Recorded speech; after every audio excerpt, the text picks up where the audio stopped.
Welcome to The Explainer. What if I told you there's a hidden code embedded in the words you use every single day? It's not just a code, it's an architecture of power, and it shapes our reality in ways we barely ever notice. Today, we're going to decrypt it. Okay, so let's just jump right in with a simple question. You've probably used the word sinister before, right? It means something evil, malicious, threatening. But have you ever stopped to ask, why? Why that word? The answer to that one little question? Well, it unlocks everything. Check this out. In its original Latin, sinister just meant left. That's it, a simple, neutral direction. So how in the world does on the left side travel through time to become a synonym for pure evil? How did that happen? Yeah, that shift wasn't a mistake. It wasn't random, it was a design. And it's a perfect blueprint for how power really works.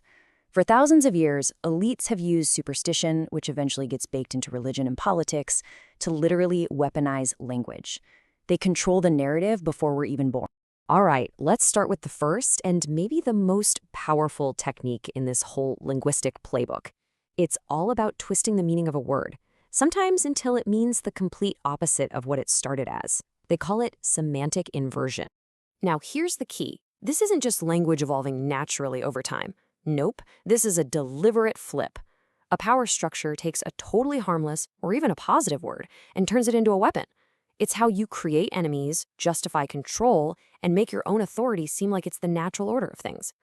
Here's a fantastic example. The word villain. Originally, it just meant a villager, someone who lived on a farm, a villa. But, as power started to pool in the cities, the urban elites needed a way to look down on the rural folks, the people they couldn't directly control. So they rebranded them as morally corrupt. And just like that, a farmer becomes an evildoer. And we see the exact same pattern right here. Pagan also just meant someone from the countryside. But as Christianity began to dominate the cities, they turned this simple geographic label into a moral slur. It became a powerful tool to force people into religious conformity and to demonize anyone holding on to the old ways. Now this one goes even deeper. Power managed to invert the very concept of creation itself. For the ancient Greeks, chaos wasn't a bad thing. It was the fertile, creative soup from which everything emerged.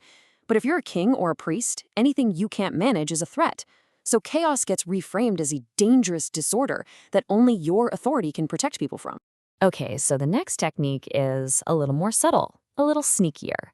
Instead of flipping a word's meaning entirely, power will sometimes just shrink it. They narrow its focus down to a very specific target. It's a way to isolate a group, control the story, and pretty much erase everyone else from the picture. A really clear example of this is the term anti-Semitism. Now, linguistically speaking, a Semite is anyone who speaks a Semitic language. That includes Hebrew speakers, sure, but it also includes Arabic speakers. But back in the 19th century, the term was deliberately narrowed to mean only anti-Jewish sentiment.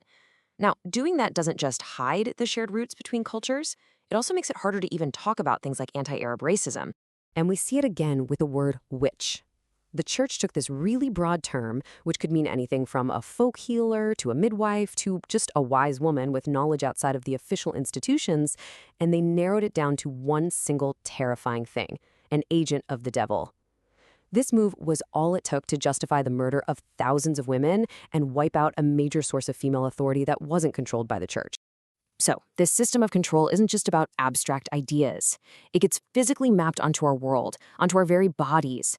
The code gets written right into our sense of direction, turning a neutral space into a moral battleground between good and evil. So let's go back and trace that four-step journey of the word left.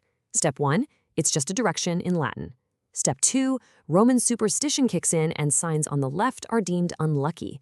Step 3, Christian theology makes it official, putting the damned on God's left hand.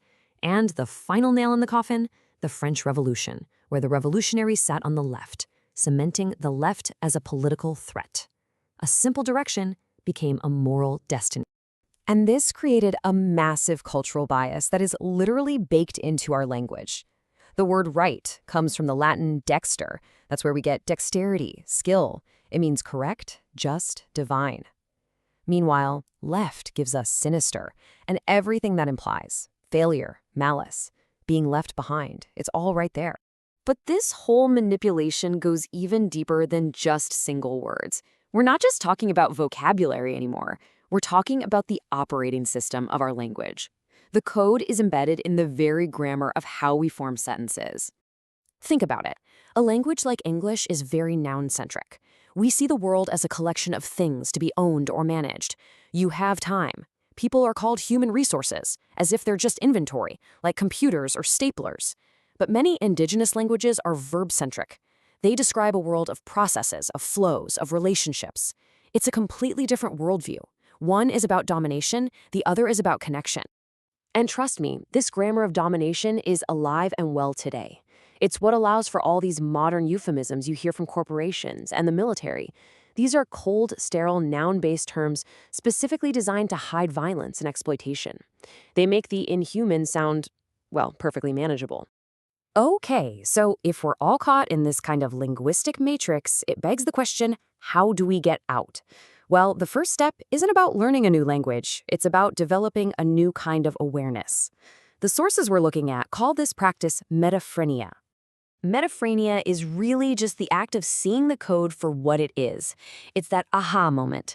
It's realizing that words are just a map, but that map is not the actual territory. It's the moment you hear a phrase like collateral damage, and you instantly see the human truth that it's designed to hide. And you know, this isn't just some abstract theory. It's a real practice with 3 simple steps.